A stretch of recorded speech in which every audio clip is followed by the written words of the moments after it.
Evening అండి. పుష్పక విమానం అనే సినిమాలో సృజన్ గారితో వర్క్ చేశాను. ఈ సినిమాలో చేసే అదృష్టం నాకు లేదు. 2 సార్లు చూసే అవకాశం నాకు దొరికింది. 2 సార్లు నేను చాలా అద్భుతంగా ఫీల్ అయ్యాను. ఈ సినిమాలో నేను ఎందుకు చేయలేదు అని డైరెక్టర్ గారిని 2-3 సార్లు అడిగాను, ఆర్టిస్ట్ స్వార్థంతో. రైతు, సైనికుడు మనం అడ్మైర్ చేస్తామండి, చాలా గొప్పోళ్ళు అండ్ కానీ చేయటం, మనమే రైతు అవ్వటం, మనమే సైనికుడిగా మారటం అనేది చాలా కష్టమైంది. చాలామంది మనం అంటే మాటలతో చాలా చెప్తాం, ఇలా చేస్తే బాగుండు, మన పిల్లలు కూడా అగ్రికల్చర్తో ఇంటరాక్ట్ అయితే బాగుండు అని చెప్తాం. కానీ చేసే దగ్గర ఎందుకులే, మన పిల్లలు ఎందుకు కష్టపడాలి, వైట్ కాలర్ జాబ్లోనే ఉంటే బాగుంటుంది అనేది 90% చేస్తాం. కానీ ఈ డైరెక్టరు చాలా గొప్పగా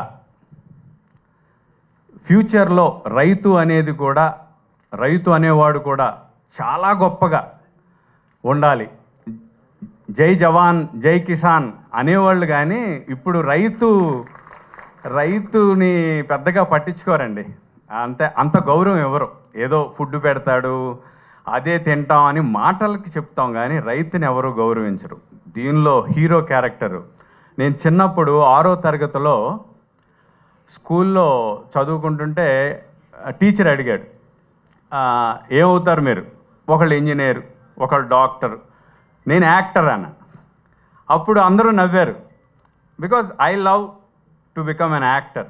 ఇలాగా ఈ సినిమాలో హీరో నేను రైతు అవుతానంటాడు, అది అందరూ నవ్వుతారు. ఐ సాధిస్తాడు. చాలా కష్టం రైతు అవ్వటం కూడా. పిల్లని కూడా ఎవరు కదా రైతుకి, మీకు తెలుసు కదా, పూర్వం కూడా అంతే. రైతుకి అన్న వెంటనే 20 ఎకరాలు ఉన్న పిల్లని ఎవరు, అమెరికాలో సెటిల్ అయిన వండుకో ఎవరికో ఇస్తారు. దీనిలో హీరోయిన్ క్యారెక్టరు అంటే కథ చెప్పేయట్లేదు, మీరు సినిమాలోనే చూడాలి, సినిమాలో చూడాలి. ఇదిగో డైరెక్టర్ గారు అప్పుడే భయపడుతున్నారు. She very ambitious to become ఏదో హైట్స్ రీచ్ అయ్యే సాఫ్ట్వేర్ ఇంజనీర్. వీళ్ళిద్దరి మధ్య ప్రేమ ఎలా సాగింది, చివరికి ఏమైంది అనేది ఒక అద్భుతమైన కావ్యంగా సృష్టించారు నా ఫ్రెండ్ సృజన్. సో మీరు ఒక మంచి సినిమాని ఖచ్చితంగా ఎంకరేజ్ చేయాలని, తప్పకుండా ఈ సినిమాని చూసి చాలా ఘన విజయం అందించాలని మనస్ఫూర్తిగా కోరుకుంటూ, మీ గిరిధర్. సెలవు.